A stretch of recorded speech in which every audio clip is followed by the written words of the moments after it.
Hello everybody and welcome to this week's watch party for Megaforce for the In Search of Tomorrow community. I'm back from my holiday. I'm Andrew as always, and I'm joined by the amazing Heath from Serial at Midnight. Welcome, Heath. Hey, thanks for having me. Hello, everybody. Hello, Andrew.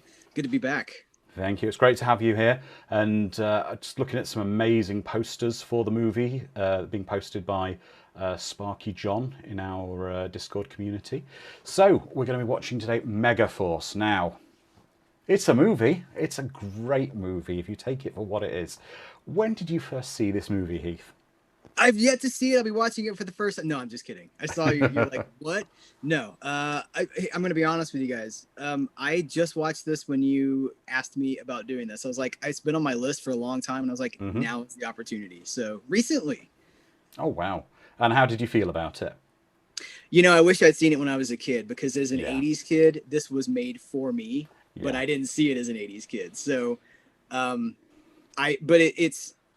it's fun. It's not like it doesn't have layers or levels like a lot of the stuff that we love No. does, but it in an era of like A-Team and Knight Rider and stuff like that, which we're going to talk about because we've got some, Oh, some yeah. cast up there. But like it's just a fun good time, and it's like toys and all, like it really feels so of its time, and I Yeah. wish that I'd seen it then. Well, exactly. I mean, the thing for me is I actually did some digging on the internet today, and I discovered the first time I saw the movie because I saw it on TV for the first time, and I was actually 10. So I was perfect for it. It was on TV when I was 10 in 1988, and it was, yeah, it was G.I. Joe or Action Force as it is in the UK. It was everything come to life like that. So for everybody who's going to be watching with us today, the synchronization point will be the red text on the black background. So we'll get everyone to queue up there because there's a couple of different editions of the movie. So Heath, what's on your channel at the moment? Just while everyone gets ready, what's your latest video? What season are we going into? My latest video is a review of the I Dream of Jeannie Blu-ray box set that Oh just came out. wow. It comes out Tuesday from Mill Creek Entertainment here in the U.S. And I love that show because I love retro television, 60s and 70s television, and 50s too. But that's the latest one. I've got a horror pack video coming in the morning if people are watching this live. And after that, I'm very excited because there's going to be I got to pause this. I got my video in the background. I've got a spotlight on the new TV on DVD releases from Viavision out of Australia, and there is some great stuff. Farscape complete series on Blu-ray. How do you feel about Farscape? Oh, Farscape. I wanted to like it more than I did, but I'm too much of a Trek fan. But I always liked Deep Space Nine around that era. Yeah, Again, I didn't like Babylon 5. I was Trek, pure Trek for me. gotcha. Well, But I'll leave the tease there, but that's what's coming down the road. That's what we're doing over there at Serial at Midnight. oh, that's fantastic. So we'll chat about that a bit more as we go on. So if everyone's ready, on the count of three, we will press play. On three, two, one, press play. And this is the opening to Highlander, just about. From the dawn of time we came, We came. moving silently down through the centuries, living many secret lives. That's the one. I'll stop. I gotta pay Sean Connery if I keep going.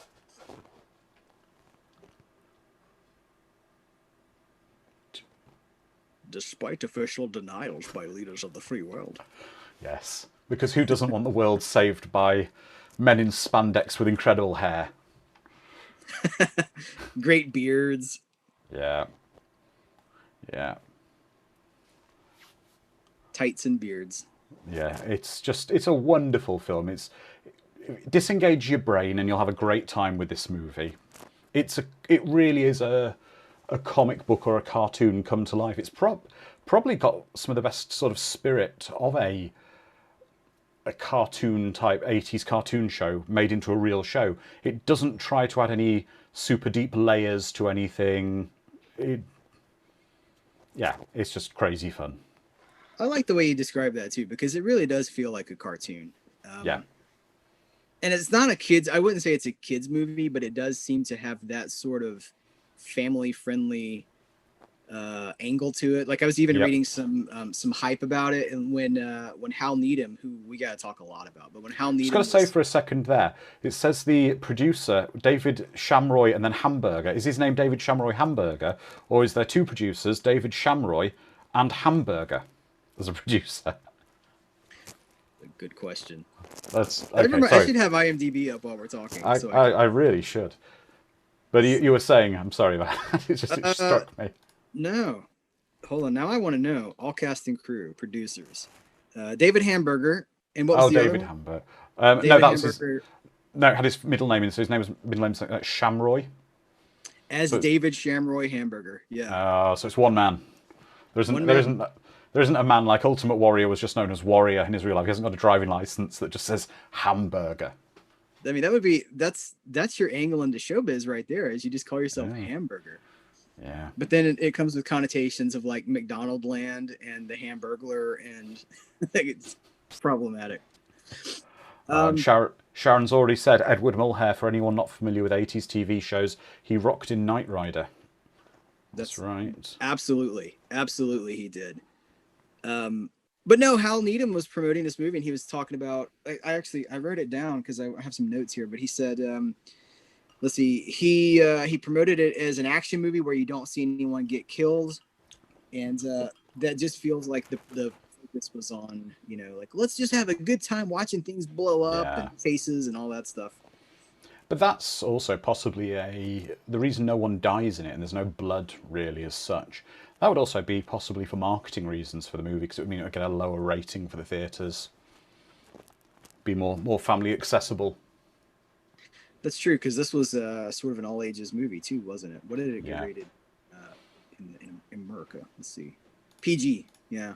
Yeah.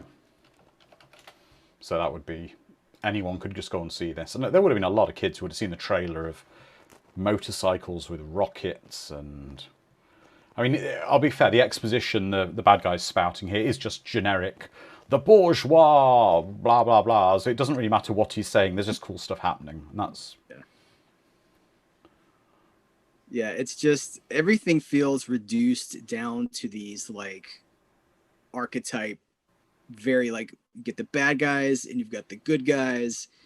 It's like kids, it's like a kid's toy line. It really Yeah. is. It's just there's not a lot of nuance here. It's just like rah rah, good guys, blow it up. But hey, it's the 80s. That's what it's so interesting too, because if you look at Hal Needham's career, we're talking about like Smokey and the Bandit into like Hooper. He was doing a very specific thing, and I love that thing. But then Yeah. here it's like we are now in the 80s, and it has something has switched. We've gone from that like character-based scoundrel rogue kind of story to like huge action army. I mean, look at where all that went too, just in pop culture. Because as I was like, A-Team is a perfect example of that. Like this is a good spiritual, Yeah. kindred spirit to A-Team, because A-Team was not mean spirited, but it had a ton of action. Exactly. This is just fun. This is just Yeah. cool stuff. They've got tanks in the desert. They're blowing stuff up. There's lots of explosions. Everyone's having a good time. But I mean, if we take the main character in this, we're going to be introduced to shortly, Ace Hunter. He is so different from sort of, well, let's be honest, Hooper and the Bandit and is it JJ from the Cannonball Run movies, which were all played by Burt Reynolds, were effectively the same character. The way he Kind of the portrayed Dallas character in this movie, right? Yeah, closer to He's Dallas. He's got the Confederate flag on his Yeah. arm. Yeah. But it's a very different lead. And then we got the gorgeous Persis Kambata with her She looks hair good with hair. intact. Yeah.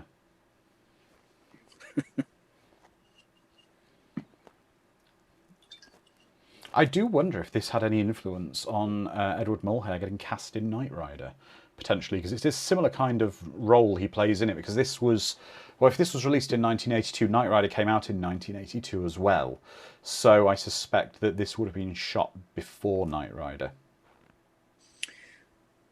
Yeah, let's see. First episode of Knight Rider was September of 1982. Yeah. This was released in the US in June of 1982. I don't know. That's a pretty thin. It's a pretty It's quite a close thin, time. quite a thin, yeah. It's just a very, very small. But then again, apparently this was rumoured that one of the ideas behind this was kind of a Megaforce TV show, and it does feel very TV show in a lot of ways. Yeah. You know, I bet the answer to our question is in the there's an author, a writer, Nick Nugent wrote the Knight Rider Companion, and it's just been re-released this past like 2 days ago as we're recording this or doing this. It's been released and or re-released, and I bet there's a lot of interview stuff in there. I bet the answer to our question is in that book. Oh, quite possibly. That'd be a good one to check out. He's playing. I know Devon was very much a British character, but he's playing a bit more. He's playing a bit more stiff British than he did in Knight Rider. Here he's being a bit more. Oh golly gosh, good God, I'm British. You know, he's 007. What's the devil? yes. How do you feel about it as an Englishman? How do you feel about these very like these very finicky Oh, I'm fine with it. It's because we've had British films that were older with Americans coming over here, and they were all cowboy hats and imagine basically they were all John Wayne impressions basically.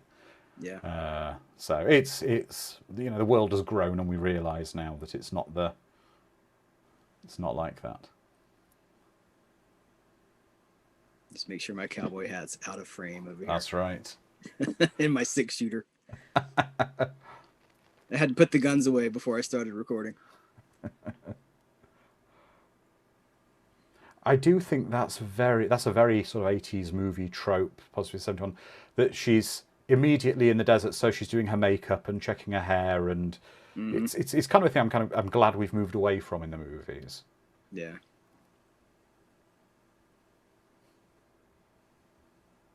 Do you think they really killed this rattlesnake? I hope not. It kind of looks like maybe, but I'm not sure. Yes.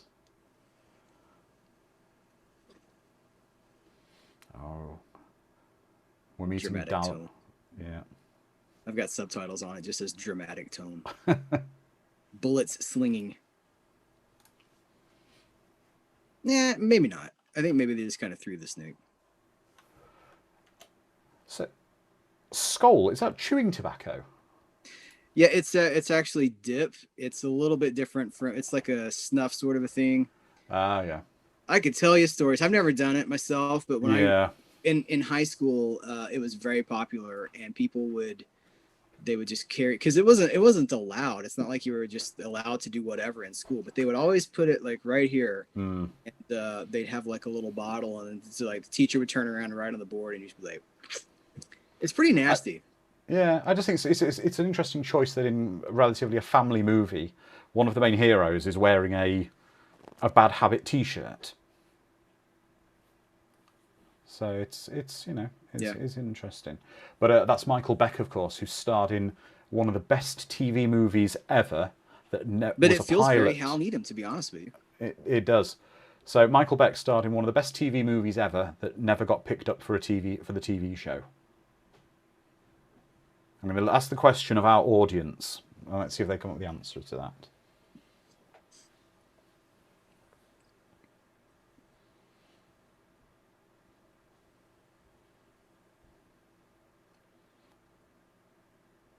Am I synced up with you? They're loading up the back of the truck. Is that where you're? Yeah, they've loaded up the truck, and we've got the projection of the beach now. Oh, I'm not there yet. Okay. Okay. So.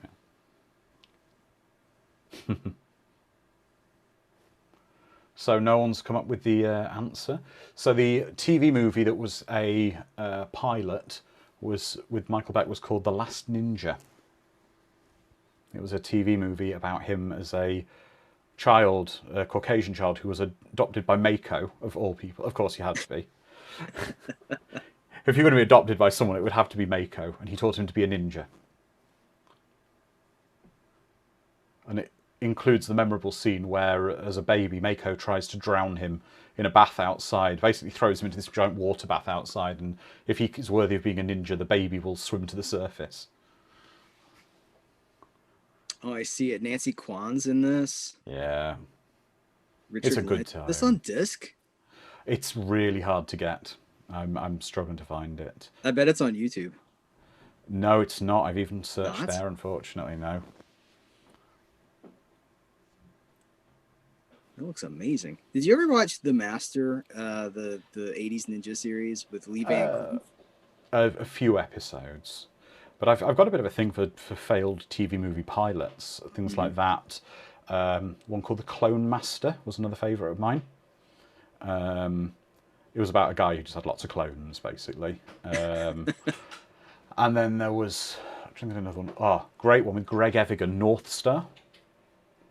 I don't know He it. was, oh, that's a great one. He's an astronaut, and when he looks at the sun, he gains like superpowers and super intelligence, but it's killing him every time he uses his powers. It's amazing. Yeah, I have such affection for TV movies. yeah. I think that's one of the reasons I like this. It feels like a TV movie. It does, yeah. Even the framing of the shots is very, considering Hal Needham is traditionally a proper movie director. Even the shots feel very framed, very like a TV movie for some reason. Hmm.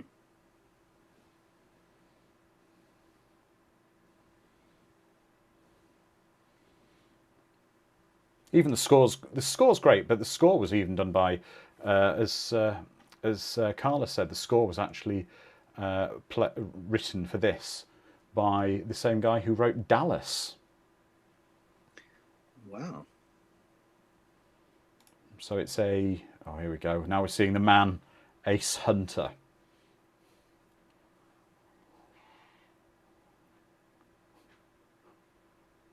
Are they playing a game of laser tag later or something? They Yes. look like, I they look you like, they know look like they've got photon things on their chests. I love it though. It's so great.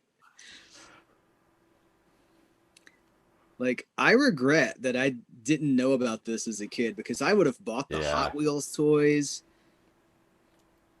and the Vertibird or whatever it's called. I would have look at that. It's just like Someone on YouTube who I saw watched this scene on YouTube. Someone made a great comment, which was, "At least we know in the future, a children's birthday party can be stopped with speed,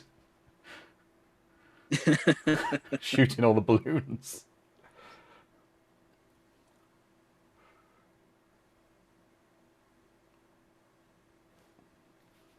I mean, it is very cool. Could you imagine anything like you're on your bike and you're just like, okay, Yeah. now I'm gonna shoot with my lasers. I'm gonna shoot the bombs out of the air. Like this is just the stuff our childhoods were made Oh, of. you would have as a kid. You'd have been pulling a wheelie on your BMX, having your friends throw balloons at the air, and you'd be trying to, I don't know, shoot them with some dangerous child contraption you'd Yeah, made. rubber band gun or something. As Mad Matt says, these gender reveal parties have got way out of hand.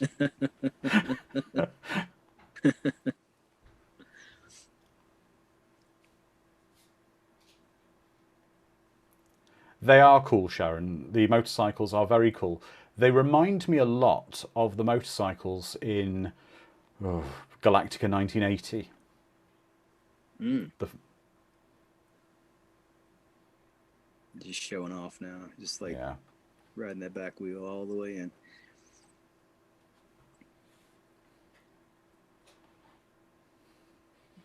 Call me Hunter. Yeah. You got two choices, Ace or Hunter. Either one is kind of a cool way to be referred to. Yeah.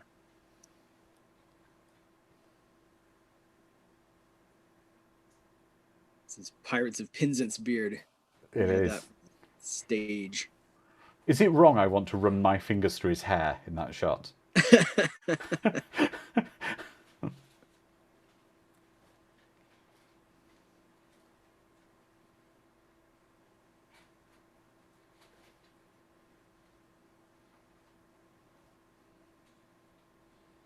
Now I'm just watching it. I'm just like, Yeah. yeah.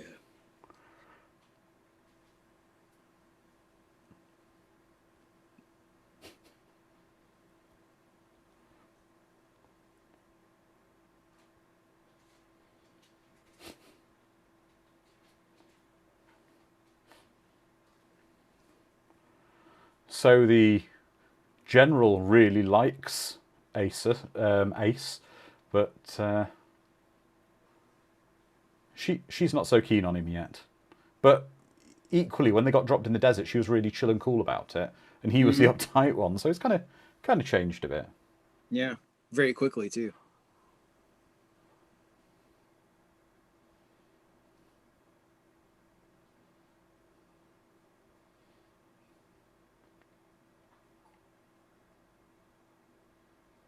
This also reminds me of GI Joe, like Larry Hama's GI Joe. Whenever he would have Yeah, like multicultural, ethnically diverse, that because I guess historically GI Joe was very much like a rah rah American thing in the '60s and the '70s, and then along comes Larry Hama, and he's like, well, we're gonna, you got like multiple different nationalities on the team. It just becomes like a super squad.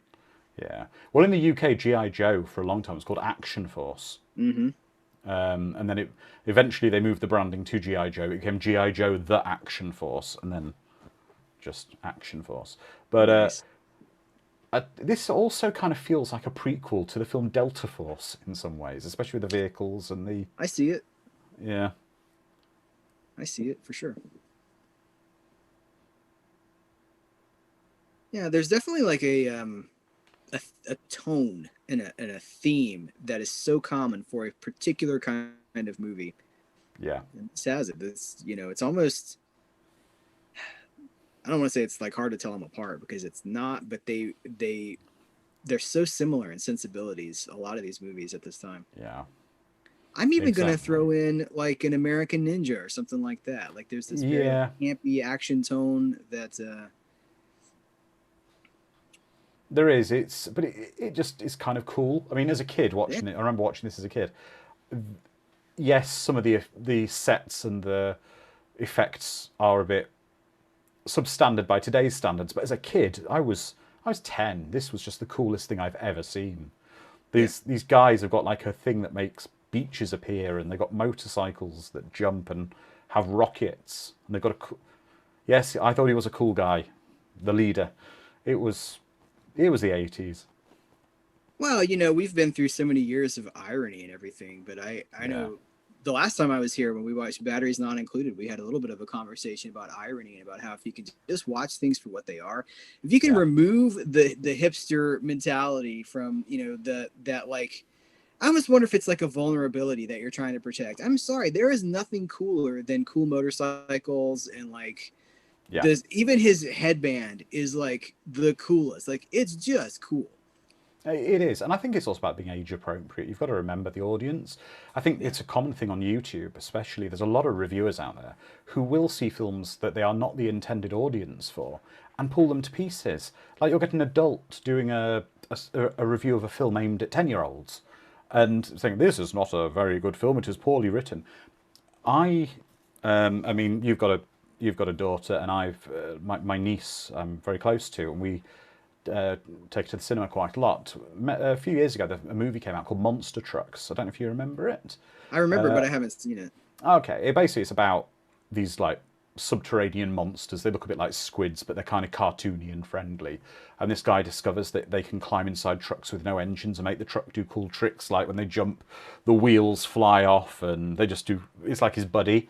And I watched it with her when she was about 8 or 9, and I kind of put myself in her shoes, thinking, all right, this maybe isn't the greatest movie I've seen now, but if I was 8 or 9, this would be the best thing I've ever seen.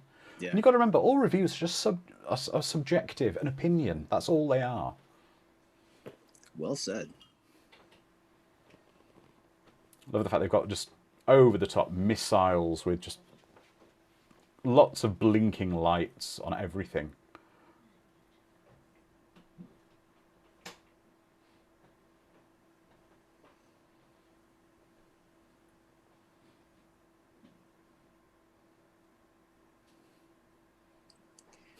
You know, as a GI Joe fan, as a kid, GI Joe was Yeah. one of the first comics that I was regularly buying myself when like in the '80s and in the early '90s. Like GI Joe is one of the comics that got me into comics, and I love the cartoon and stuff as well. But like it would be years before we actually got a GI Joe live action movie. Um, This kind of feels like that. Like all Yeah. the machinery in this hangar, it serves that. Like again, I wish I'd seen it when I was a kid, but I do appreciate it now. For like, I can retroactively appreciate it and be like, this is like all the stuff that we wanted to play with. Yeah. I mean, as a kid, I was very into Mask, and Yes. I was a big My Mask ass fan when fire. that's it. I was a big Mask fan when I saw this, and there's certain elements of it with the cool vehicles as well, Mm-hmm. which I think that really got me into it. Kind of the cool cars and bikes and Mm-hmm. Absolutely. I had that little green motorcycle that turned into a little helicopter thing. oh, Hornet it was called. Yes, I had that one.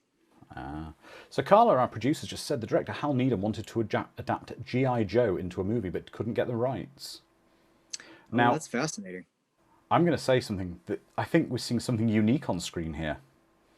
That is the first electrically controlled door in an 80s movie I've seen where it doesn't slide Hmm. into the wall. It actually just opens and closes like a normal door. Yeah.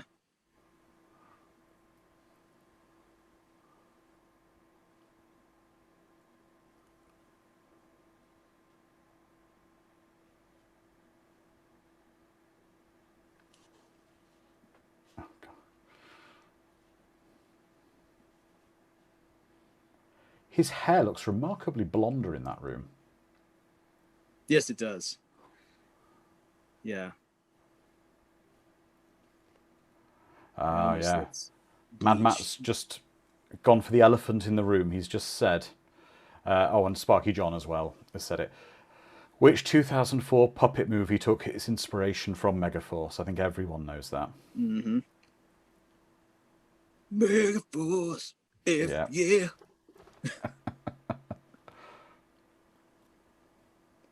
They Trey Parker and Matt Stone really this movie seems to have really had an impact on them. Because also, did you see? I was in my trivia, and I remember this when I saw it, but I didn't remember it just from memory. But like they in the season two, like the DVDs, and they would intro the episodes on home media, and for the one of the season two episodes, they're just like describing the plot of Megaforce, and then I think it's Matt Stone was like, "Dude, that's Megaforce." He's like, "Oh yeah, well that's an awesome movie." They've always loved Megaforce. Yeah, because they know what was fun. They probably got it as kids. Yeah, they're that generation for sure. Oh, yeah.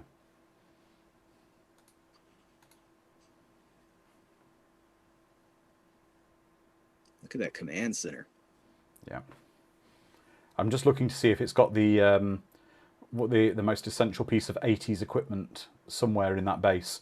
The thing with the two tubes that are glowing red next to each other that they have in like every 80s sci-fi movie. There's this piece of equipment, and there's a great video on YouTube about it where they're showing in how many movies in the 80s and 90s this it's like two glass tubes with red lights glowing in it, just flashing next to each other, and it's in so many science fiction movies, in bases, on ships, just everywhere, and it's just this same prop. It recurs in so many 80s things. I I'm gotta wondering look if this we'll up. see it here.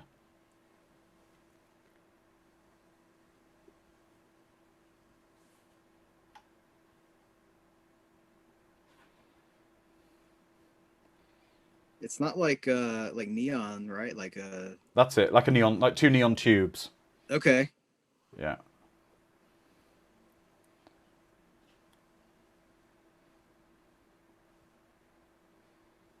Hmm.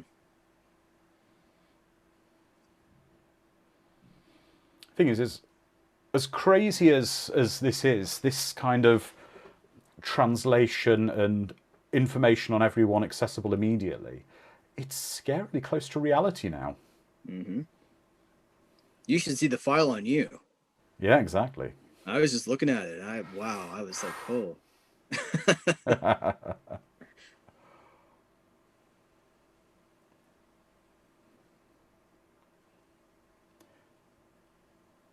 There's a bit of I'm getting some vibes of the Star Trek 2 uniforms here, with kind of the pale thing and the bit you can fold over. They're all Mm, seem to be wearing it in their dress uniforms. I see That's it. the one. Mad Matt's posted it. Mad Matt's posted it. The machine. They've got a very nice kind of canteen with candlelit dinners and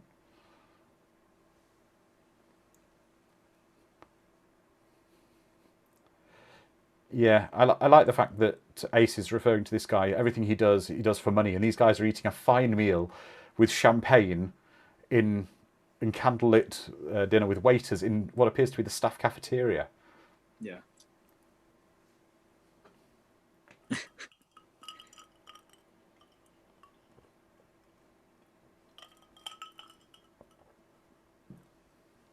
What you got there? You got a vodka tonic, tying one Okay. on. No.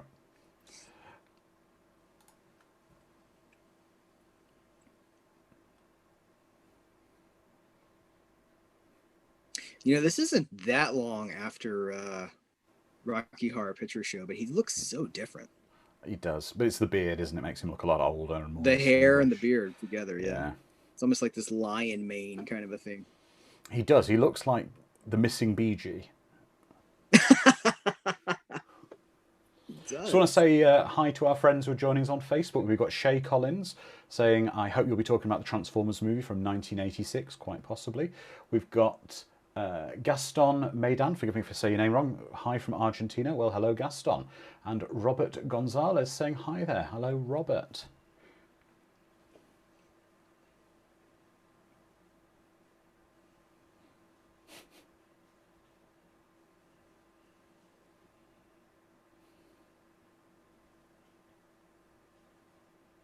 I want something that says MF on it.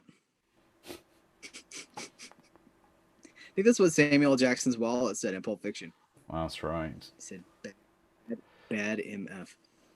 Sparky John saying, and of course we have a connection to V, the TV show with Evan C. Kim.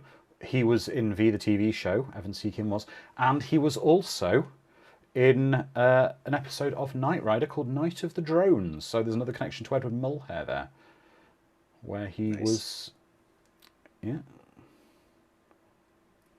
One of the things I love about this era, 70s, 80s, I don't know that it lasted into the 90s, but these actors, character actors, would do like so many shows, you know, like Yeah. I was looking up, what's his name? Michael Beck. I was looking up Michael Beck and I was like, Yeah. he's in like all the cool shows of the day. Exactly. And you would get like you had a few who did the rounds, and another one I think was actually in The Last Ninja when we were talking about Michael Beck. Is it Richard Lynch was in just everything? Yes, everything. I was looking up. This is slightly off topic, but I watched the Incredible Hulk. Just got the old TV series, the Bill Bixby Lou Ferrigno series, just got a Blu-ray release in America, and I've been going through it. And there was an episode with why can't Martin Cove, Karate Kid, you know. And I was just looking at his IMDb page, and I mean, it's like every cool television series of the 70s and into, well, even in the 60s, he was working. But like, it's like, man, he is just like, it's like a tour of all the stuff that we loved and these things that would go on to become so great and so well remembered. And this era is just, there was so much of it. Oh, they were. There was like a circle of actors that were in so many of the shows. You know, when we look back at like after World War II, right, there's that like 50s nostalgia or whatever, where like there was this, you know, there's this surplus of materials and finances and stuff like that. And we look at that as this like golden age for this particular thing. The 80s were that for this, whatever this is, that like, it's kind of pro-military, but it's also like comfort with technology is there to improve your life, not to make it worse. It's not paranoid. It's just like, it's optimistic. It's like an optimistic best of all futures kind of an idea. Yeah. And I like that because we have great technology now. A lot of this technology came to be a reality, but we fear it. You know, we're like, we do. Big Brother's watching. It's interesting. I mean, it's the technology's there. It is, again, and this is what we're covering in partially in Search for. It's about the technology leading to a better future.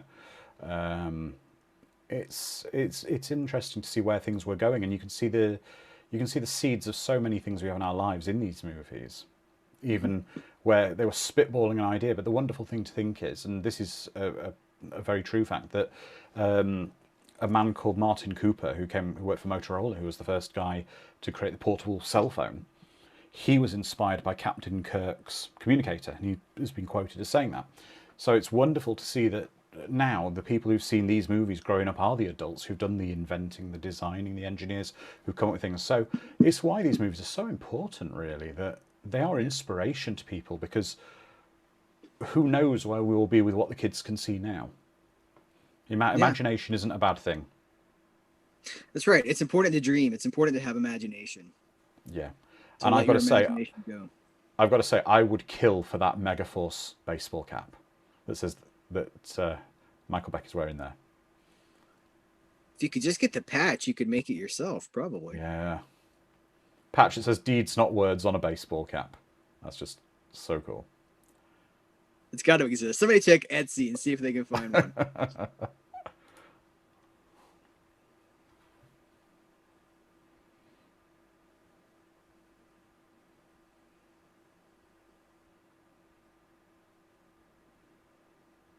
One of the things that I was surprised to read is that there was an Atari 2600 game for this, and I don't remember. There is. Have you played it? I played it today, actually. I found it on an emulation site. Yeah, I'm not a fan of Atari 2600 games for the most part. They're a little too basic for me, unfortunately. I grew up with 8-bit games and I like them, but the 2600 is just a little too far back for me to enjoy some of them. But this just shows the sheer power of Ace Hunter we're seeing now. The fact he can seduce a woman while skydiving. No non-verbal communication. Kicking her in the head, apparently, is the way to get the women while you're skydiving. Hang on, they're over. Hang on, are they over snow now? Is that supposed to be sand or? I'm confused. Okay, that's over sand. The interesting thing is this movie uses the Zoptic system, and the Zoptic system was famously used on the Superman movies for its flying effects. I guess it's one of those things, depending on, I don't know, who's using it, how good the effects look. I don't know. It looks pretty good for... Some of it, yeah, some of it looks pretty good. Like, that looks pretty good. Yeah.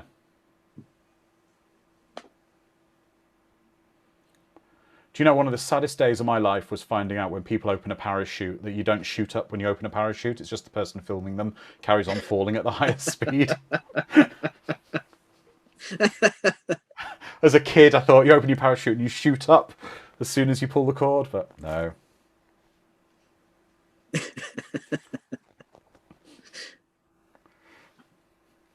That's my favorite so far. Carla says, how high did they jump from? That's a long skydive. Ace Hunter would dive from the highest level, possibly needing oxygen.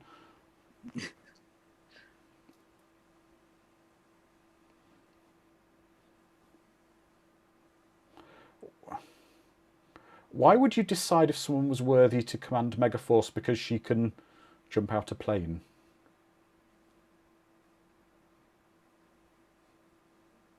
Well, fear is not a factor. That's fine. Hey, you did that like a champ. No hesitation. Here you go.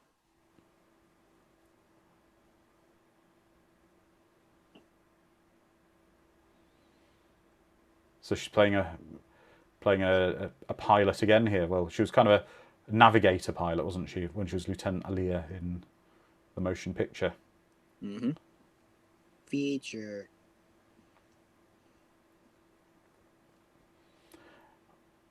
Oh, this really reminds me. I know, obviously, it's supposed to be he's driving there, doing this they're driving there in a simulator doing it, but it reminds me of, and I don't know if you ever went in them, if you guys had them there.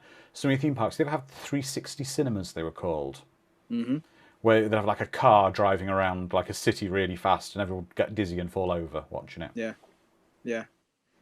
It reminds me of driver's ed class, because you'd have to do like a little simulator, and that's all it was. It's just a projected image of driving, and then they judge your responses on if you put on the brakes or whatever. Yeah, I know exactly what you're talking about. There was and like in at some point they did like interactive, like some places would put a little thing on hydraulics or whatever. Mm, So if you're like on a a roller simulator. coaster, you're like Yeah. Oh, this is the fact why does everyone who works for Megaforce at all times have to wear a shiny jumpsuit at some point? He's got a silver one he's wearing now. I don't know, but I like it. I want Yeah. one. I don't know if If I'd I go. had I one, don't know I'm wearing it right now. Well, you go to Walmart in it. Would you buy your groceries walking around in it?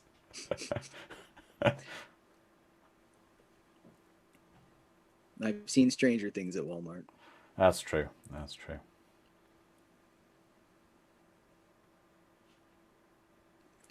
Coming up on a very interesting scene. Yes.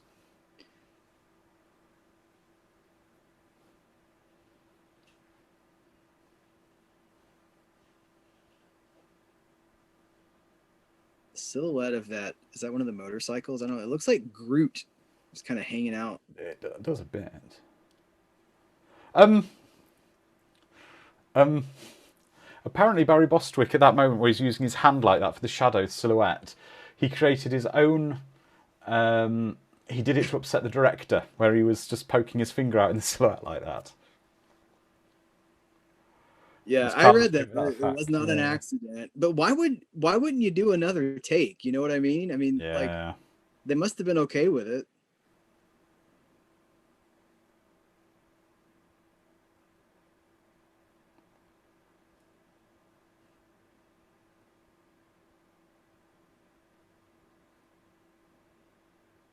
It's impossible to watch it too and to not see it and be like, what? Which kind of goes against the whole kids theme too, or the family friendly theme. Well, don't forget, there's a lot of Disney movies that feature some inappropriate things. That's true. That is true. All right, I'm looking for neon tubes. If they got any in the base. He's done What his is tie up. The scientist was in the command center with his tie around his neck, around just undone around his shoulders. And he's come down to see Ace, but he obviously respects Ace and the general so much. He's done his tie up properly to come down. Yeah. That's not a continuity error, it's respect. Yeah. We just didn't see it happen.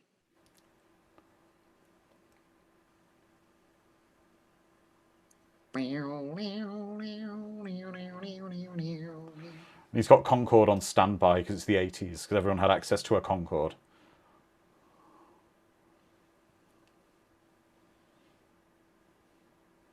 I like Mulhair's floral neckerchief sort of Oh, thing. yes. I'm gonna try to bring those back. Start doing videos with a neckerchief Yeah, you should. and a cravat. One of the things that I thought was really interesting about this whole thing is the Golden Harvest connection and how they were really trying to bring Yeah. it to the American, the international market. With Yeah. It's interesting because Carla just posted about Golden Harvest as well. So, for those who don't know, would you explain who Golden Harvest were? Or are, if they still I think they still exist in some entity, but I know they put out a bunch. There's Hong Kong, right? Hong Kong cinema. I know they did some Bruce Lee movie. I can't name specifics. So I could pull it up really quick, but I know they were in the '70s in particular. They were really associated with. I think they did some Jackie Chan movies too. Basically, the Hong Kong action movie scene. And here I'm looking at the films. Looking at the films produced. Oh my! they also produced the first 3 Teenage Mutant Ninja Turtle live action movies, which is quite interesting. Did they? I forgot. If I Yeah. knew, I forgot it.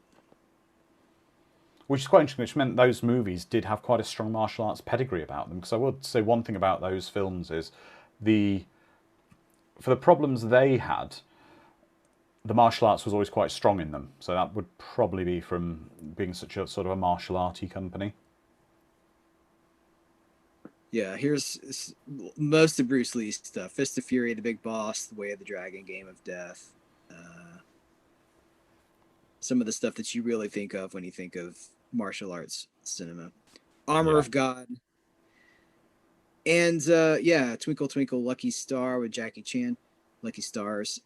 They were, what I know about them is I think of martial arts movies, but this was like this concerted effort that they made to crack into this different kind of market. And I wrote some of the movies that, like Blade Runner, I think was one of them. I'm looking for my notes here. Yeah, High Road to China, Blade Runner, and The Protector, Jackie Chan movie Protector. And I was like, well, I guess maybe it didn't work because we don't think about Golden Harvest as associated with movies like this anymore. No, not at all. Not at all. But it's an interesting. It's interesting they dipped their toe in the water to make something different that was so non in their normal wheelhouse for a movie. I would say as well, this appears to be the same plane that Delta Force have to get them in and out of missions. Something like a Hercules carrier or something, and Delta Force's is cooler because it's got rockets on the side so they can get off the ground quicker.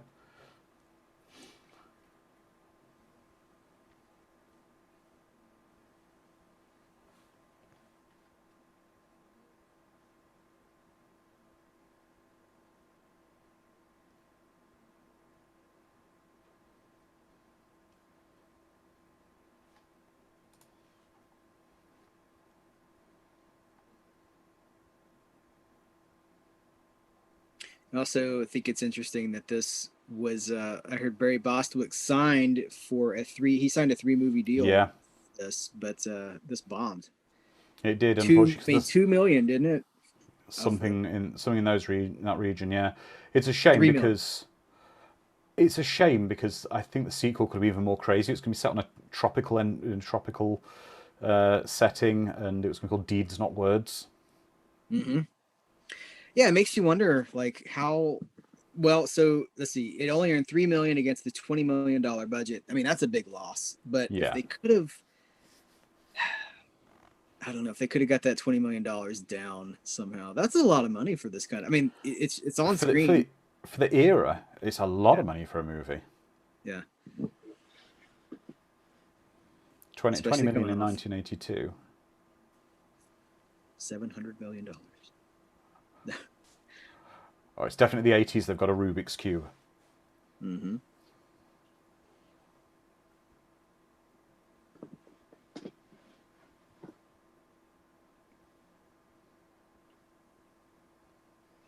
And the guy with the headphones knows the right way to listen to those 80s headphones. The ones with the very narrow steel band on them, where Mm-hmm. your hair would get caught in them every time you put them on, took them off. That's true. I forgot about that. Yeah. He's wearing them upside down.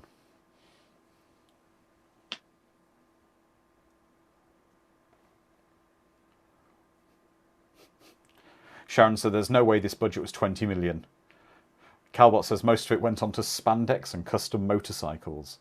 But also a lot of people are saying, as Carla's saying here, it was released in the summer of 1982. What a year to... Yeah. Yeah. It was one of the strongest years ever of movies for the summer. And I wonder how that would have played in the video market too. I'm going to be honest with you. Like, I didn't even know about this movie for a long, long time. This, I don't know. This is an issue.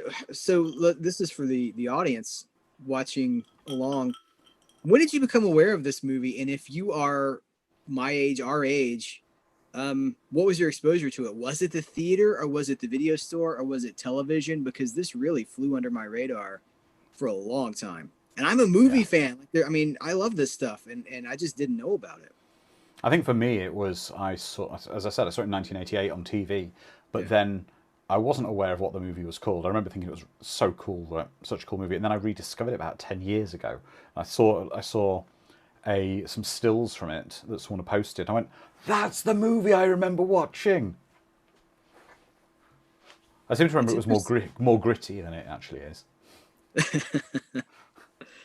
It's interesting how that happens with certain things.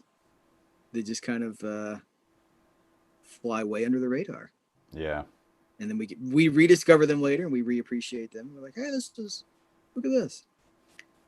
I know in America this has not yet had justice done to it for like home media, Blu-ray, anything like that. There is a think it's Spanish, maybe. Maybe it's Japanese. Yeah. I don't know. There's a Yeah. Blu-ray around, but I don't even know if it's legit, like if it's licensed or not.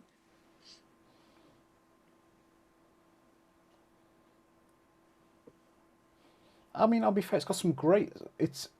I think this movie. It's like a movie made by stuntmen, which is Well, it very is much a movie how. made. That, Yeah. yeah, it is. But it very much shows that it's got some great. It does have some genuinely great stunts and cool stuff. Like obviously they said, right, we want to jump out of a plane. Cool, you can do that. We want to do cool things on motorcycles. Yeah, you can do that. Mm-hmm. I think Hal Needham was the highest paid stuntman working when he decided to switch to directing. Mm.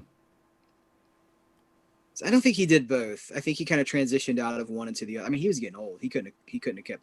Although then again, I read it somewhere. Maybe it was on the trivia section of IMDb that he fell off a motorcycle and broke some Yeah. ribs.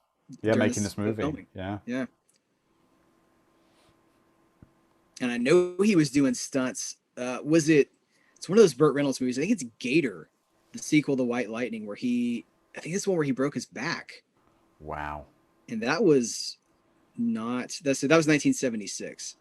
Mm-hmm. That might have been The Thing, where he was like, "It's time to do something else now." I think so. When you get to a certain age, we were I think we were talking privately before this, and we were saying you get to a certain age, and you wake up one day and everything hurts. Yeah. I remember as a kid, I rode my BMX down the slide at the park, and I fell off the side, and I got up and I was like, oh, like big purple bruises on my arm, my shoulder, and whatever, and I was a bit sore the next couple of days, but I was fine. I'd be in hospital now. Yeah. I take the bottom step at the bottom of the stairs too quick, and I had to ice my leg up. You reach an age, and even just standing up or sitting down, you're like, Yeah, you gotta make yeah, the noise. that's the one. But we're not that old. I mean, I hope it doesn't get worse as we get older. Like it just happens. You just wake up one day and you're like, oh, I hurt from sleeping. Yeah, exactly. Well, you wake up not feeling refreshed, and you. Yeah. Oh, they do have cool. The vehicles are very cool. They're just. And I love the way they're just casually turning all the switches on. They're just doing that.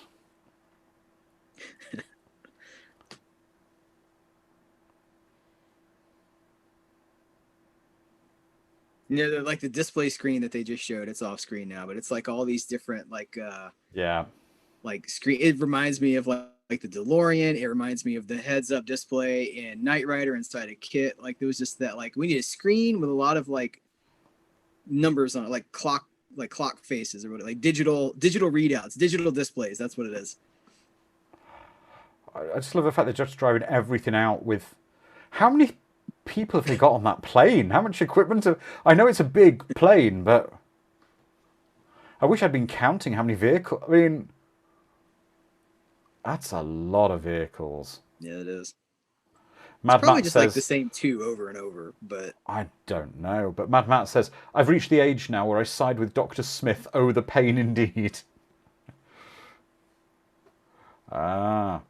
So Carla says, Mattel had designed the toy vehicles before the movie, so the cars used in the film were not built with humans in mind. The stunt drivers had to stay in the vehicles all day and were exposed to dangerous levels of carbon monoxide and had to be rushed to oxygen at the filming at the end of the day. Wow. it was a different time. Calbot says, cargo plane furnished by Clowns R Us. It is, it's like a clown car, that plane.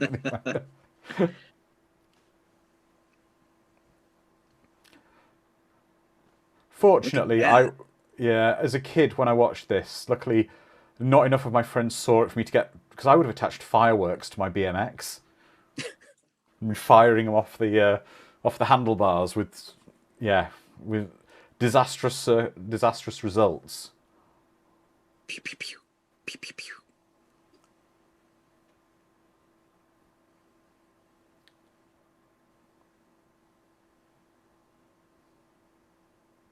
Yeah, and I guess a lot of the stuff is maybe miniature. Well, not these full size shots, but I think a lot of the stuff's done with like Yeah, that looks like a miniature shot, but it works. it does You know, work.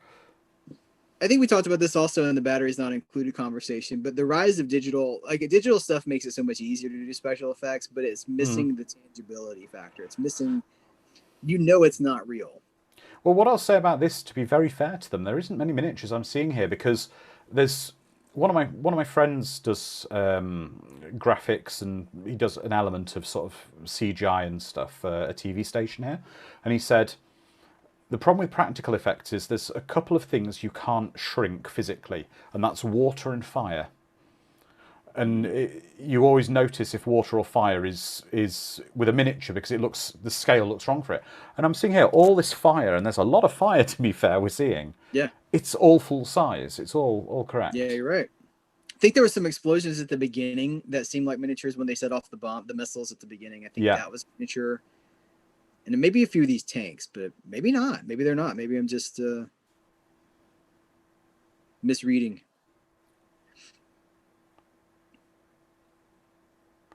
I've got a feeling that bit there where they're saying about that tape, the only thing hurt was his pride, was the stuntman did hurt himself, and that's a little in-joke they put in. Yeah, probably so. Got a question from Sparky John for you, Heath. This must be a bit of an in-joke. Have you managed to tidy up your room over the Thanksgiving period? No, not really. Not really. A little bit. I've been working on it, but it's a Herculean task. Yeah, it's like me. Fortunately, everyone can't see what my office is like. Beyond this, it looks very neat and tidy. But my office needs a very good tidying, unfortunately. And I've got an engineer coming in 2 weeks to do a broadband install. So it's kind of the gauntlet's down. I've got to tidy up the office before he comes in to crawl around under my desk to install some cables. So that'll be fun. There's Hal Needham on screen. Yeah. If we're synced up. Yeah. Yeah, the thing about the clutter is like it doesn't happen overnight, and you can't just wave it away overnight either. It takes time. That's hard for me. I want to blow it up. Just like, yeah. Get rid of it. God, they weren't shy about blowing up that model, were they? They were really. I think we're seeing where the $20 million went.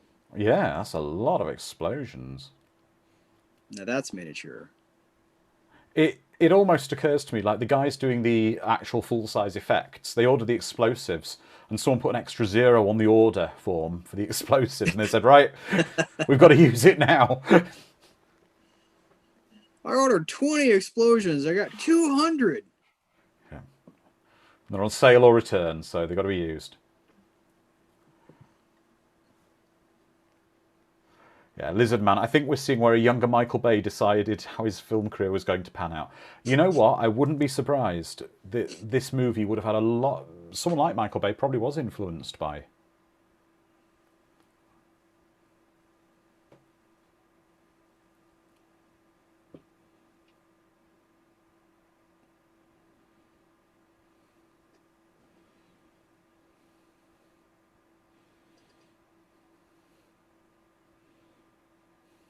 I want to get your opinion on something because I was telling you about how they were promoting this movie. Hal Needham was talking about how it's an action movie where you don't see anybody get killed, and he was really proud of the machines in the film, which I think he should be because they're really cool machinery. But Barry Bostwick was talking about when he was promoting it about how plausible it was and how yes.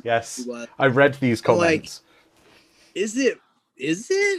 He was saying how there could be a real Megaforce in that he imagines there will be a real Megaforce in the world. I would love to live in a world where a multicultural force of men in spandex with mullets and bandanas just blew everything up. That would be incredible. Mm-hmm. Okay, glad it's not just me because I read that. I was like, what? I would love that. I would absolutely love it. Again, a lot of fire going on that set there. It probably wants explosions and fire extinguishers. It's just like the Pirates of the Caribbean. There's like, cloth and lights. That's all it is. And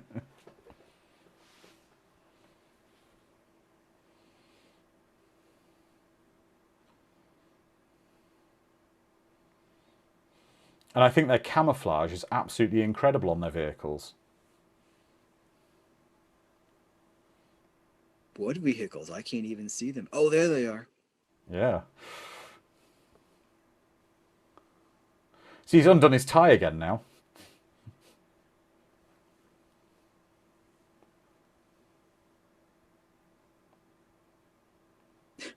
And taking it out of his shirt and put it around his Yeah.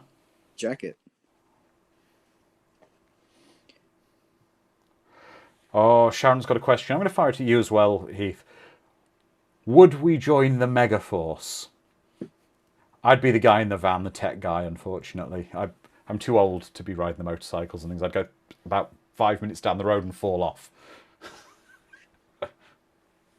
I would like to think that I would, because they don't seem to be facing a whole lot of danger. It's like, Yeah. Lots of action, very minimal consequence. Yeah, but you have to cut sugar out your diet forever if you have to wear the spandex. Yeah.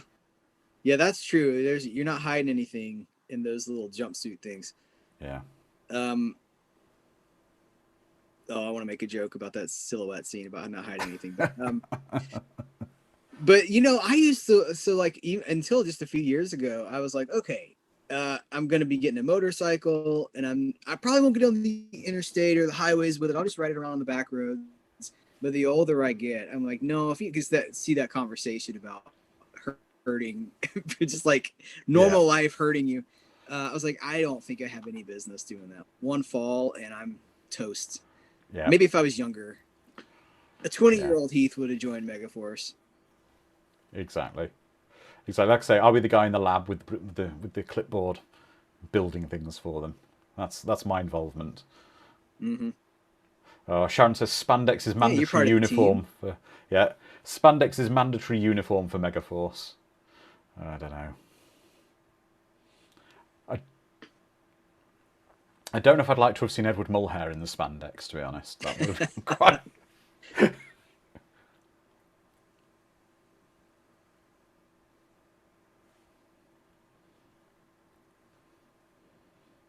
Yeah, if I got to wear like a neckerchief and like a button down thing, sure. Yeah. Sure. That is a very cool helicopter. It really is. Is this the vertibird? I don't know. I was looking up the toys. No, I don't guess it is. It's really cool. Yeah. Did you watch Magnum PI back in the day? Yeah, I did. Yeah. You know that helicopter that was it TC that drove that piloted the helicopter. Every time I see, I mean, that was, as far as I know, that wasn't like a helicopter they built just for that. That was just a particular kind of helicopter. Mm-hmm. And to this day, every time I see that helicopter, like at an aviation museum or something, it's like the Magnum PI theme in my head. I'm just like, yeah. Oh, yeah. But I was a big fan of Airwolf as well, though. So. Yes. Yes. Love Airwolf. I would have loved to have seen it. Apparently, the Airwolf helicopter, one of the flying models, did tours of all the air shows in the 80s. Oh. That would have been very cool to see. Yeah, I don't remember that. I don't remember that, but I do remember that, like, at my local, I think it was maybe Sears or something. It was one of those, like, department stores. You could go get an autographed portrait, 8x10 portrait, autographed by Kit from Knight Rider. Wow. And as a kid, we made a special trip to go get this thing, and it never occurred to me, like, how did the car autograph this photograph? Mm-hmm. I didn't care. No.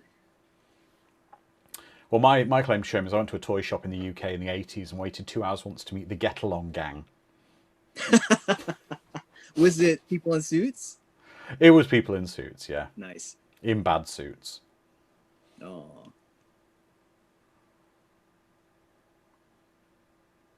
You see, we were talking a little bit about He-Man before we started recording. Did you see how they would do like the He-Man tour? Like they'd have people, like you could go meet He-Man. That would have been amazing. It would have been. It would have been. But the guy in the really fake muscle suit, they own some of them. I don't think I would have cared though. I would have been just like, it's this thing that I love, and here it is. That worries me. He's just reloaded the rocket onto his motorcycle, and it doesn't even appear to clip on. It just slides on very gently. I would hope ordnance is secured a little better than that on my. But if this had been made into a toy that we could have bought, that's how you would have loaded the missile onto it. It would have just slid right in.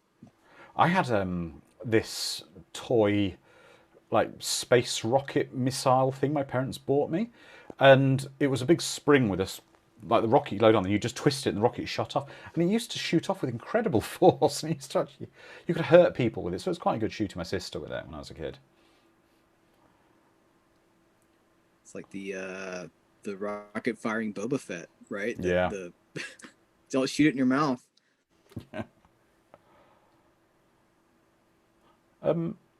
Speaking of Magnum PI, the helicopter the bad guy just turned up in there is actually the same helicopter, just a white version.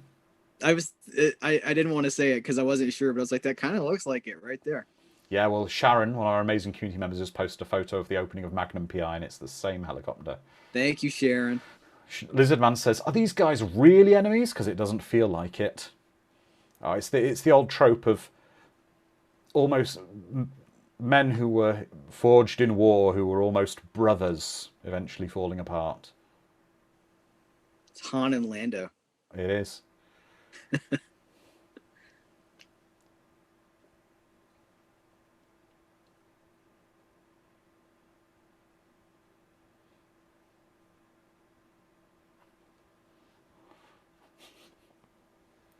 He says to him, "You stole my light with the same intensity. You killed my father." It's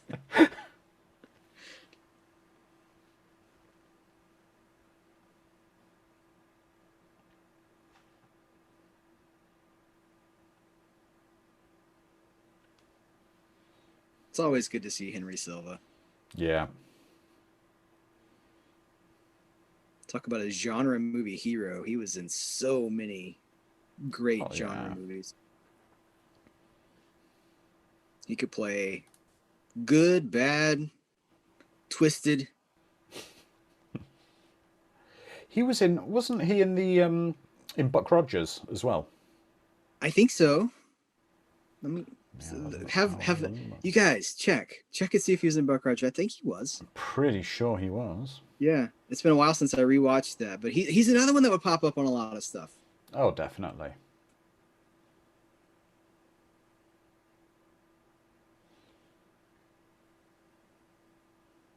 Did we get any answers on how people first discovered this movie? Yeah, there was a lot of people saw it on VHS. Oh, he was, yes, he was in Battle. He was in Buck Rogers, but yeah, a lot of people saw it on VHS back in the day. It looks like that was the most common way. Oh, he played Kane in Buck Rogers. Yep.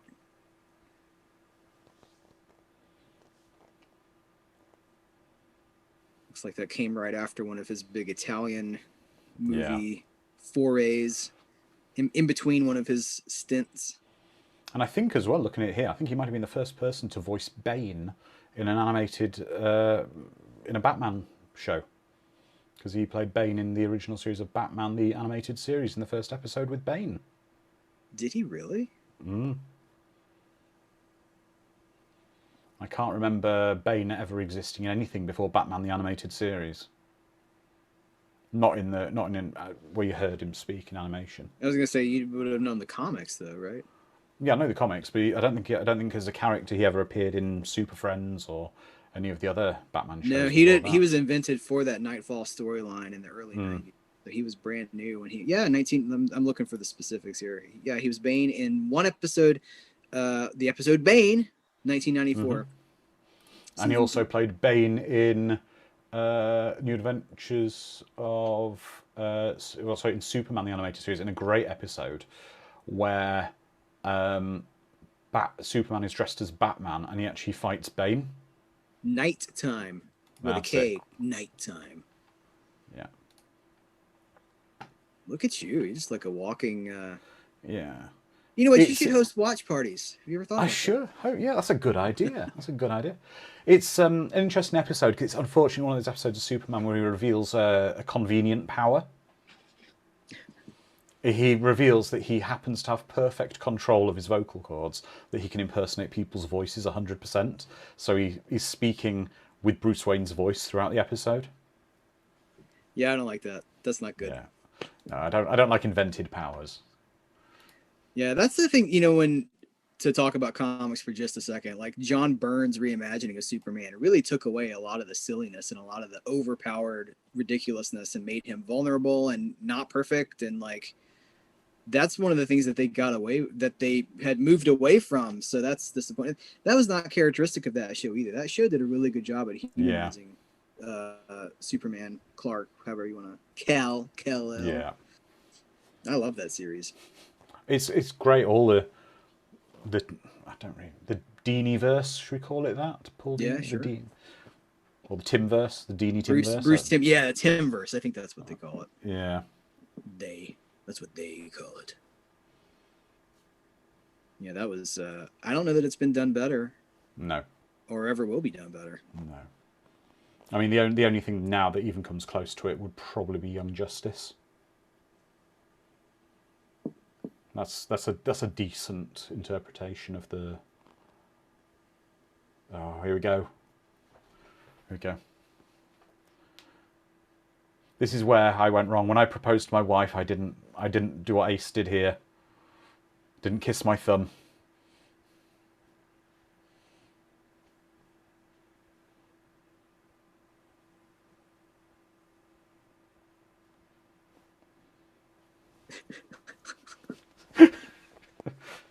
Yeah.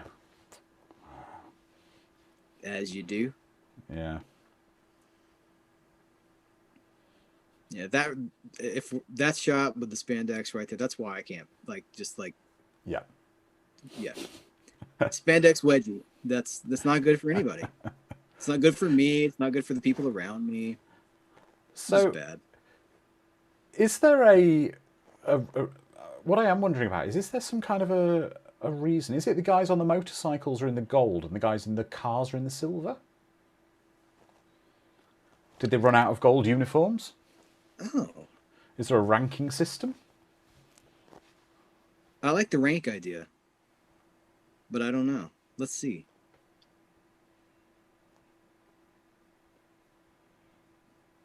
Well, no, because he was wearing silver too. Yeah. Ace. So maybe it's, I don't know. I think it's the guys in the cars wear silver, and if you're on a motorcycle, you wear gold. Because all the guys in silver seem to be fiddling with the buggies. Is it like to color coordinate with your vehicle Maybe.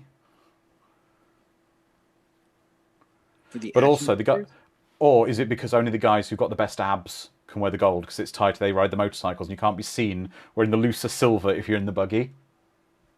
Yeah, the silver is when you just let yourself go. Yeah. Yeah, you failed your physical, you're in a silver uniform. Hey, Hank, see you're in the silver today. Yeah, failed my physical. Shouldn't have ordered that pizza. It's got to just be for the screen, right? Because the gold that it matches the sort of tan of the motorcycles. I don't know.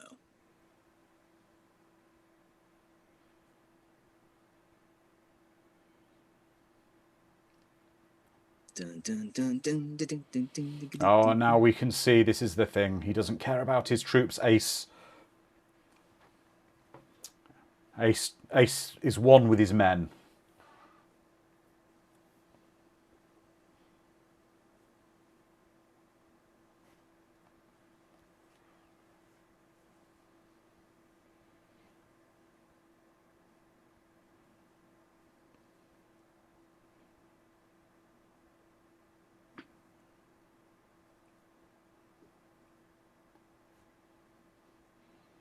I like his hat because it's kind of a nod to his Western Yeah. heritage, Western movie heritage.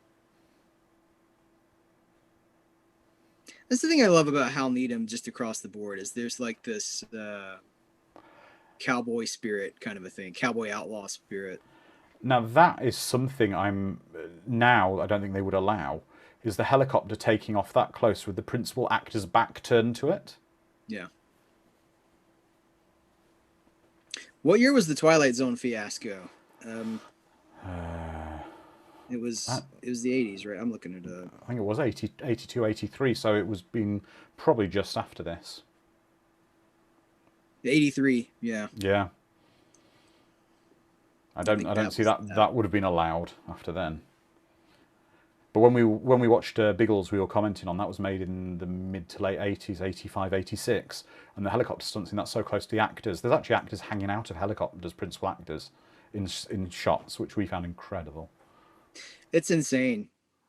There's this movie. This is the thing. Like, if I ever get to meet Henry Winkler, who was the Fonz, Yeah, he did this movie where he plays a Vietnam vet. I think it's called Heroes, and Harrison Ford's in it, and he plays a Vietnam vet who's kind of come back a little bit damaged. And there's a scene where he's trying to catch this bus, and it's in like a major city street, and the bus takes off without him.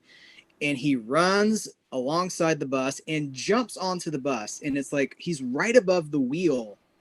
And I know things look different on camera, but they're probably going 15 miles an hour. And I'm like, yeah, and this is what I think they were still shooting Happy Days, because he shot that till he was like 40 or something.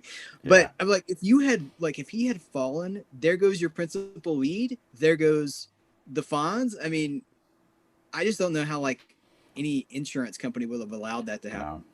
No, it was a different time, I guess. But just want to say Yeah. the continuity of the head scientist has just changed again. His tie is now back on, but done loosely. We just saw the scientist again in the base. His tie is all over the place for some reason. We've had his tie undone, done up tight, and I don't know. Does top button undone now and it's loose? It's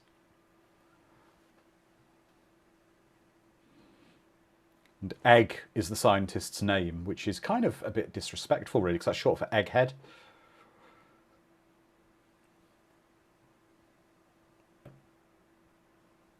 But it does kind of sound like a G.I. Joe character, It does.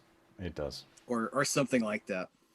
Oh yeah, I mean, clearly the Mattel influence was here, and the fact the lead guy is called Ace Hunter. That is the Yeah. name. That's the name off a toy packet. So, do you know were there plans for? I mean, I know we had Hot Wheels, and I know there Hmm. was like a few things, but was it were there plans for toys that never made it to the shelves because this didn't financially succeed? Yeah, someone in our chat actually posted some photos of the toys. Let me see if I can find them. They were quite Ooh. interesting. There was a whole Mattel did have a whole toy line planned. Sparky John sent over some of the stuff. There was the buggies, the Mega Fighter kind of GP thing, the tanks. Unfortunately, the Ford Bronco got a toy as well. You'd be Why, the kid. You unfortunately? Well, it's just like I don't know. You kind of have a cool thing, like a cool futuristic vehicle, a buggy with rockets on it, and they're like basically like the vehicles we're seeing on screen at the moment. You could get all them, and then hey, what are you going to play with? You get the Ford Bronco. It's I don't know. I like a Bronco. I would have bought the yeah, Bronco. you would have bought the Bronco, yeah, but as a kid, would you rather have played with the cool thing with the rocket, the cool car with the rockets on it, or the Yeah. Bronco? It wouldn't have been the first purchase. It would have been Yeah, like the last purchase to complete the set. exactly, I exactly. still need the Bronco, Mom.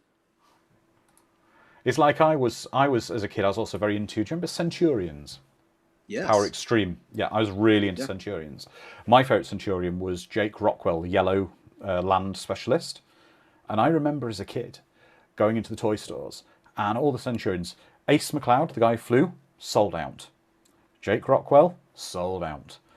Green, Max Ray, the underwater guy, no one wanted Max. He was always in the clearance bin. This is the peg warmer. Yeah, no one wanted to be Max. It's like, remember in Batman 1989, that toy line, the peg warmer was Bob. If I like Bob the Goon, they always had Bob in stock. Yeah. Tracy Walters' character from that movie. It's a shame. There's always one. I'm actually sorry. Just to go back to the movie. I'm actually imagining now. Every time we see Hal Needham inside that thing pressing buttons, that's where he's directing the movie from. I like to think in this command center.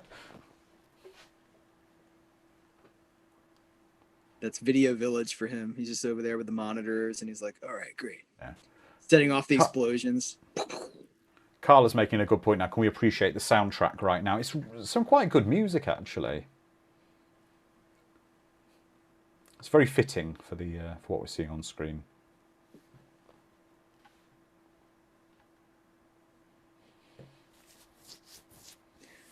I'm looking for you a Megaforce hat, but I don't see any, which is a I shame. I will find one, I'm sure. I I'm not sure if one of the Megaforce members has actually got a broken nose. He was running along with his visor down his helmet. He looked to have a big white patch over his nose like that, like the stuntman had a broken nose. So I'll accept It maybe would one of not surprise me. Megaforce. I'll accept one of Megaforce broke his nose. Probably so.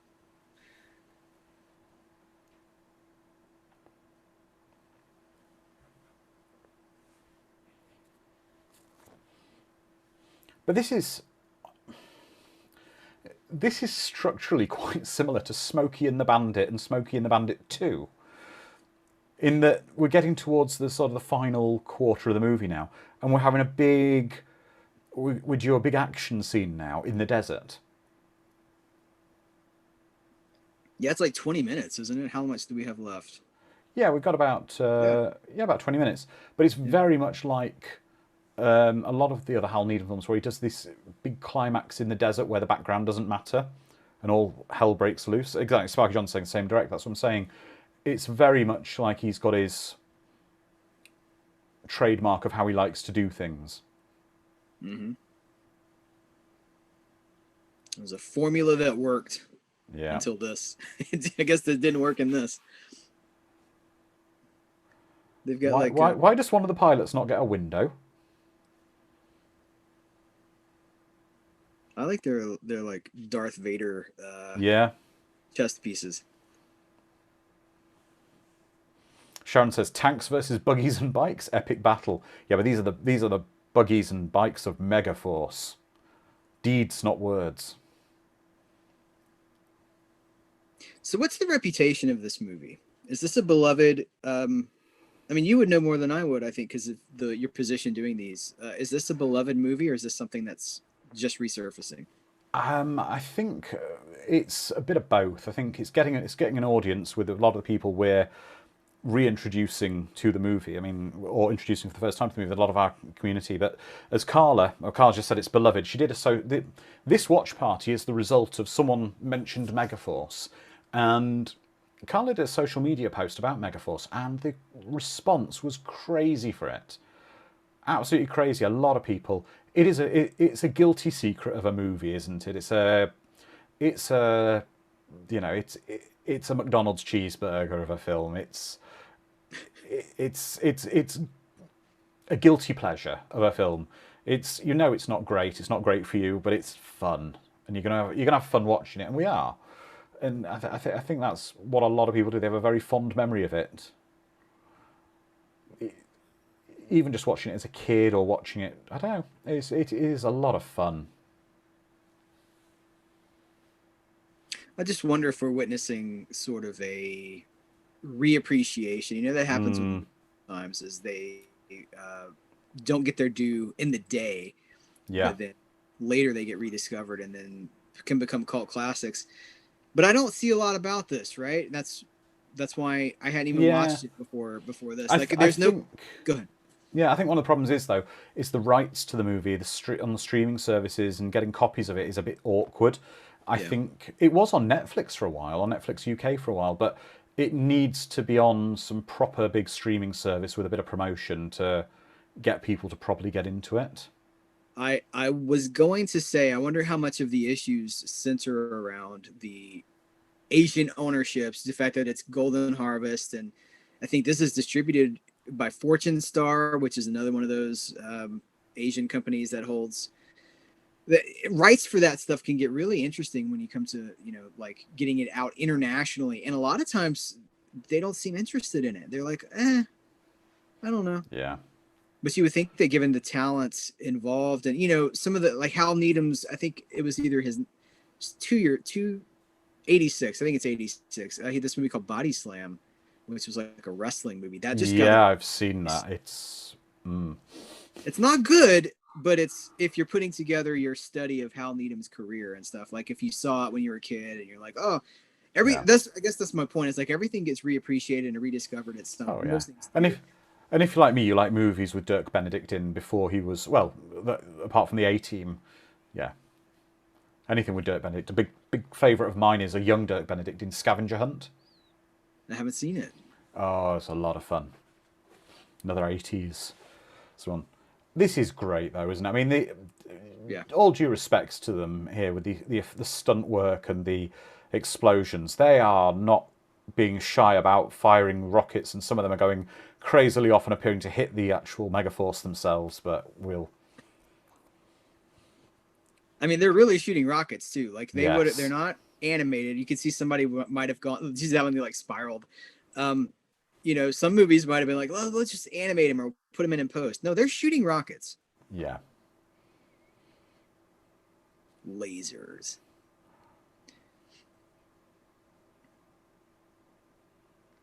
And there's a lot of real full-size explosions going off on those tanks and next to those tanks. Yeah. So Megaforce's plan, their battle tactic is drive slowly across the desert at the tanks and just bombard them with an insane number of missiles. Mm-hmm. Yeah.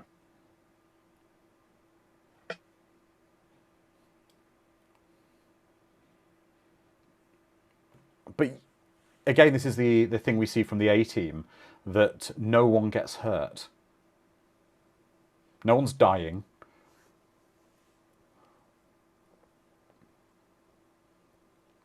Oh, we're seeing some great... Which I guess is good and bad, right? Because you're having it's like the fun of war with no consequences. Yeah. But that's why it's great for kids, because that's what war was. Yeah. You'd play war as a kid. You'd say to your friends, let's play war. Yeah. Which is a terrible, terrible thing when you think about it. Mm-hmm. Let's play war with none of the consequences. And that's what this is. But that's why it's like a kid's movie. It's...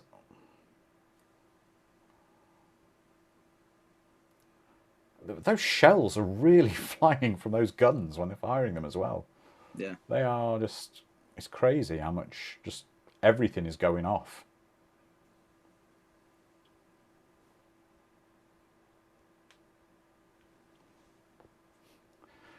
Sharon says, war can be fun if you join the Megaforce. Reminds me of that quote from Hot Shots 2 with Miguel Ferreira, and he says, war, it's fantastic. Doesn't yeah, I remember, yeah. Does he give a thumbs up when he does that? He does, yeah. It's like a commercial. That's a fun movie. Oh, yeah. Get the plane, they can't leave without it. I want to see this scene where they actually drive all the vehicles back into that plane in one shot. Like that whole fleet back into that plane they came out of.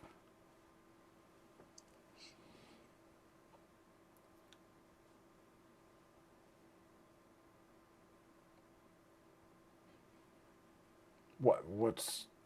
That's got to make it easy to ride the motorcycles, having smoke flares going off in front of you.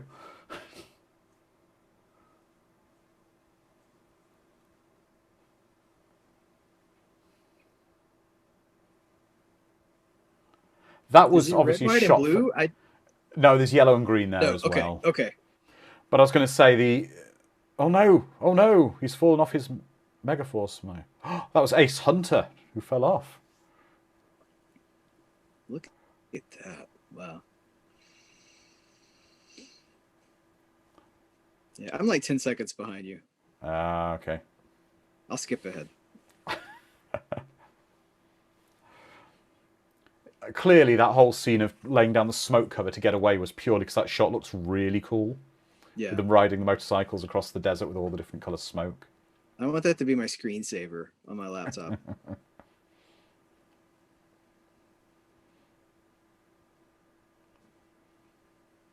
Again, these shots are so similar to Smokey and the Bandit 2 in the desert finale, with all the dust and everything being kicked up by the vehicles and a big wall moving towards them. Yeah. Needs more Jerry Reed, but... Yeah, Jerry Reed would be great in this. He could have been a character in this too. He could have sang the song and acted in it. What I would have liked to have seen is at the end is Snowman's truck just drives through the tank out the way, and he's patting Fred on the head as he does it.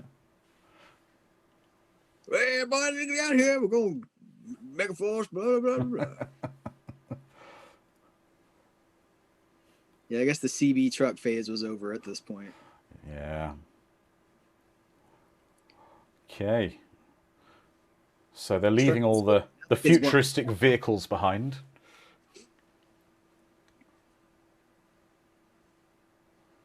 But if they, but Heath, if they take off in the plane and they leave all the vehicles behind, and the plane is no longer on the ground, how will Ace get in the plane? I don't know. Oh, I worry for Ace. I hope that he'll be okay. Yes. Looks like it's all over for Ace. Oh, man.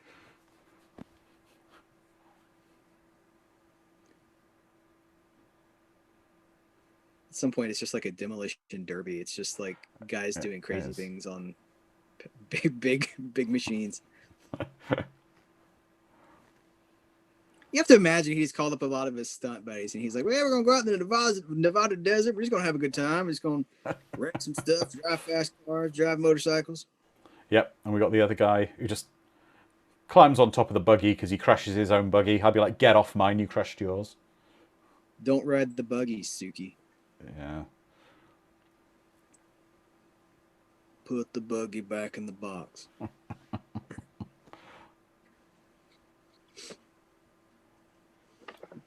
I guess I should check my notes and see if I covered everything I wanted to talk about because we're running out of time.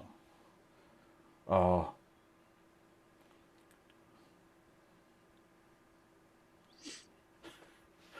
That's such a great line. The good guys win, even in the 80s. But they use that in all the trailers as well.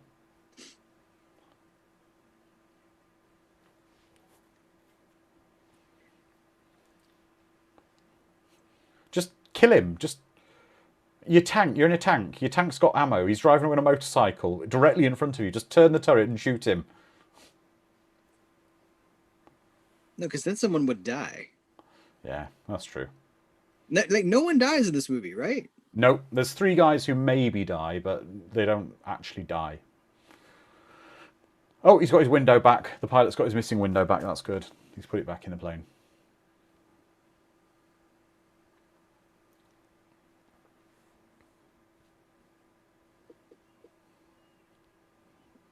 Come on, Ace.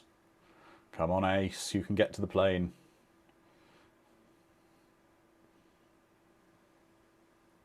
Get to the chopper. How is he going to get in? How is he going to get in the plane? The plane's taking off.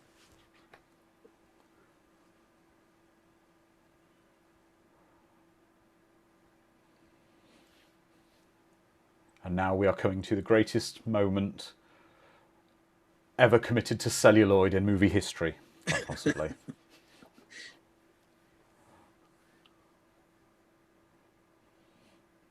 And the best thing about it is the expression on Henry Silver's face as this happens is exactly that of the audience watching this movie.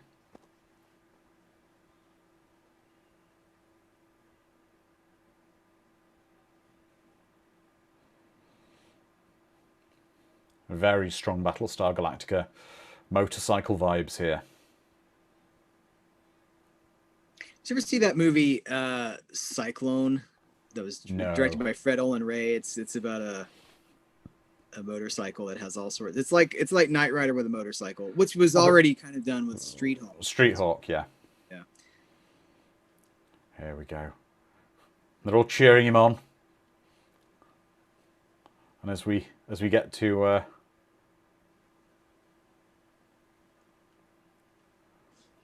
see, flying motorcycle.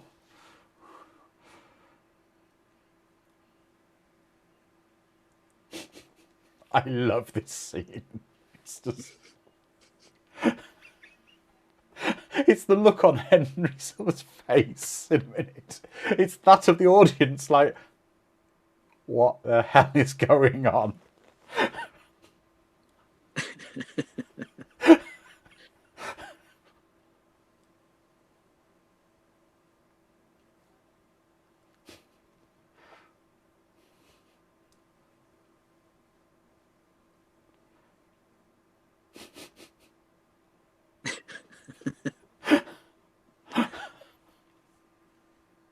Oh, so it's to show off. So he does a quick barrel. He does a barrel roll, of course. Yeah.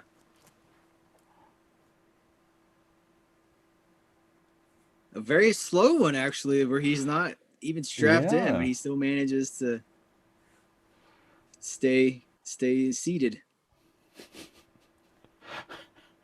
Sharon's saying, so he could do this all along. Yes. They had flying motorcycles all along. Yeah, do all the I, motorcycles have this tech built into them? I don't know, but I love the way he gets off and just does that cool pose.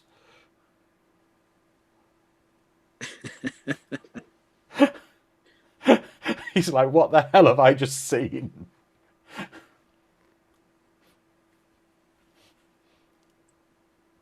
Ah, Lizard Man. Carla asked who did the flying vehicle better at the end, Grease or Megaforce? But Lizard Man says Grease didn't do a barrel roll, so Megaforce wins.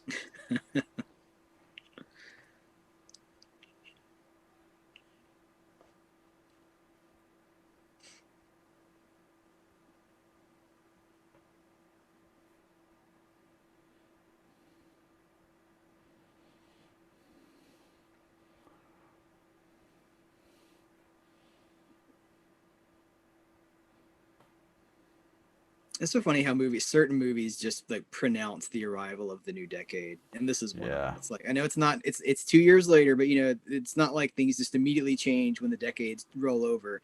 This is like welcome to the '80s. It really is. It is such an 80s movie. Oh. Her love is coming back because you can her love is coming back and she's kind of crying and she's happy he's made it back because the love score's playing.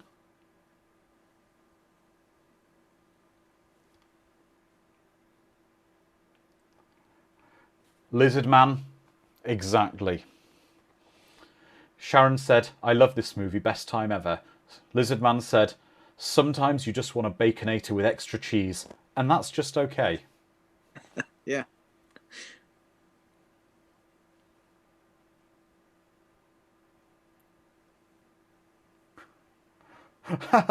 You just did several $1 million worth of damage to equipment. I'm not sure if blowing up the helicopter, because he didn't actually know if there was no pilot. Was there maybe a pilot? Were there pilots inside it or something as well? He knew that nobody dies in this movie.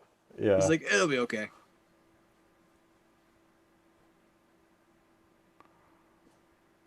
Oh, now we've got just the excellent end theme. This movie had to have a kind of a proper metal rock type number. Yeah. Well, that's been Megaforce, and what a fun time that's been. It's a silly film. It's a fun film. I I'll let you try and sum this movie up in a few words for us, Heath. Oh, geez. What is there to say that hasn't been said already? It's a Happy Meal. It's a McDonald's Happy Meal in visual form. It's it's satisfying. It's fun. It's not a lot of it's not healthy. It's not a No. health food, but it is. It's a lot of fun for what it is. Again, I just so wish that I had known about this as a child because Yeah. I feel regretful that I didn't get to grow up with this because it is my vintage. Like I would have grown up with this, but I didn't. Like where was I? So I have to retroactively appreciate it. But it's so fun, and now that it's on my radar, I'll be revisiting it probably a lot. Yeah. You just love it. It's just everything's just silly, fun, cheesy. I wouldn't say it's one of those so bad it's good because it's not bad. Some of the work in the movie is really well done. You know what? It's not there's no malice to it either. There's No. no like meanness. It just is fun. Yeah, exactly. It's No a live no action irony. 80s car. Yeah. It's a live-action 80s cartoon. Even look at the ending. The ending is, at the end of the movie, all the chess pieces are put back in the box for the next... All toys are put away for the next movie. No one died. Nothing major happened. It even ended with a big forced laugh, like an 80s cartoon, with a... We blew up the helicopter. Ho, ho, ho, ho, ho, ho, ho. You know, that kind of thing, where everyone finds something inappropriate funny. And it's a live-action cartoon. It's the only way I can describe it. And it's of the era. We just need a cartoon character. We just need one of the characters to come into the frame and be like, we've had a lot of fun here today, but remember, when you ride a motorcycle, be sure to wear your safety belt. That's it. Or something along the lines of, Ace had to make a choice, and sometimes friends aren't always the best friends. Until next time. That's the one. It's absolutely brilliant. I mean, the audience are just saying here that we've got some great stuff from the audience here. Lizardman saying, it's why I come here whenever I can. It's just to feel like I'm in a theatre again, having fun. Sharon said, I had the best time today. Fun movie, great group, great conversation. What's not to like?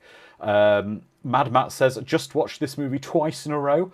Still asking, was there a plot? Who am I rooting for? And then Sparky John said, really true, this is the G.I. Joe movie we all wish we really could have had. You know what? That is 100% true. It really is. It's the G.I. Joe movie we would have liked, where it doesn't go dark, it doesn't try to be silly, it's just great. Well, I've got to say, Heath, thank you so much for joining us today. It's been a lot of fun. I think everyone's just been laughing. So you said you've got some great stuff lined up for your channel. Have you got anything lined up for the Christmas period on your channel? Any special stuff or? You know, I haven't even thought about it. I do Christmas in July. July, or I'm trying to do Christmas in July every year, and I'll do something. But if people are looking for Christmas content from Serial at Midnight, I've got a Die Hard commentary with Eric Wilkinson, the head of he's one of the major people at MVD Entertainment, and he loves Die Hard so much that he took out a full page ad in one of the Hollywood trades. That comes up in the commentary. So that we did. There's a Home Alone commentary that I did, and I'm sure there'll be some surprises coming. As soon as I figure it out, they'll be there. Well, it's not long till Christmas now, is it? It's, so are you putting your neck on the line? Are you saying Die Hard is a Christmas movie? You know, that's one of the interesting debates about it. Oh man. And now the movie's back on, so I'm kind of watching the movie again. I'm like, what? My subtitles went away. Oh, no. Okay. They didn't subtitle the post-credit sequence. Whoever was subtitling this was like, and we're done, but they weren't done. I think that if you want Die Hard to be a Christmas movie, it can be a Christmas movie. Here's the thing to consider, that this is the point that Eric makes in that commentary, is that if the plot... Does Christmas play a role in the growth of the characters, or is it the setting? And if it like Home Alone is a Christmas movie to him because it factors in the growth of Kevin and like realizing it's a family and all this. Christmas is more of a setting for Die Hard, and it came out during the summer. So I have always been one of those people that says like, well, if you like to watch it at Christmas, you should, but don't tell people that they can only watch it at Christmas. That's what I say. Right. Okay, I'll go with that. Well, that's the safe answer. No, I'll go with that. I mean, I personally think Shazam is a Christmas movie as well, because of the Christmas plays quite a big part in his role in that movie. Last question from our community from Onzi, and you don't have to answer this. I've not watched it yet. Have you seen the new Home Alone 2021 movie? No, and honestly, I won't. I'm just not interested. I'm not even gonna lie and be like, well, maybe one day. No. I'm not going to. Have you? And what did you think about it? I've not seen it, as I was on holiday at the time. I might watch it. If I don't like it, it doesn't matter. This is something we were discussing about other properties, which maybe we're not going to get into now. If you see something new in a series that you don't like, it doesn't matter, because the original's still there, and it doesn't detract from it. So, you know, if a young kid likes it, hey, great. It could be their movie. So yeah, just remember that, you know, new things will come out, but they don't take away the old. I think that's it. Yes. And what you also said about criticizing things that are not for you. I don't think that movie's made for me. So No. it'd be bad for me to go in there and be like, well, the Wet Bandits did it better. No, So, exactly. Well, Sharon, just to say, Sharon, it's actually it's a sequel or a further chapter of a Home Alone story. It's not a remake. So, but there we go. But anyway, it's been wonderful having you, Heath. And you've got, of course, you've got open invitation. Come back anytime you'd like. But I will be back next week with our In Search of Darkness community. So everyone, stay safe, and I will see you in 7 days. Bye bye. Thanks, guys.